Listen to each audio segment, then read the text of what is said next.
ম্যাথামেটিক্সে কি থিওরি জানলে হবে না, শুধু থিওরি জানলে তোমার পুরোপুরি ক্লিয়ার হবে না। তুমি যতক্ষণ না ম্যাথে প্রয়োগ করবে, যতক্ষণ না তুমি হাতে ঘষবে, ব্রেনে ভাববে, ততক্ষণ না তোমার প্রবলেম সলভিং স্কিল বাড়বে না, ততক্ষণ না তুমি থিওরেম বুঝতে পারবে না।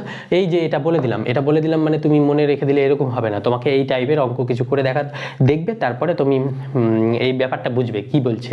বা আমি যে ডিটারমিনেটের প্রপার্টিগুলো বললাম, বা তার আগে যে ডিটারমিনেট শর্টকাট বললাম, বা তার আগে যেগুলো পড়িয়েছি, সেগুলো যদি তুমি প্রয়োগ না করো তাহলে কি করে মনে থাকবে? তুমি একটা জিনিস শিখে গেলে বা থিওরি পড়ে গিয়ে অঙ্ক করে নামাতে পারবে না। এটা ম্যাথটা অন্য সাবজেক্টের মতো না। অন্য সাবজেক্টে যেমন প্র্যাকটিস লাগে, ম্যাথে আরও বেশি প্র্যাকটিস লাগে। মানে ম্যাথে তোমাকে এইভাবে হাতে ঘষে করতে হবে, কিন্তু অন্য সাবজেক্টে কি তুমি পড়ে মুখস্থ করে করতে পারবে।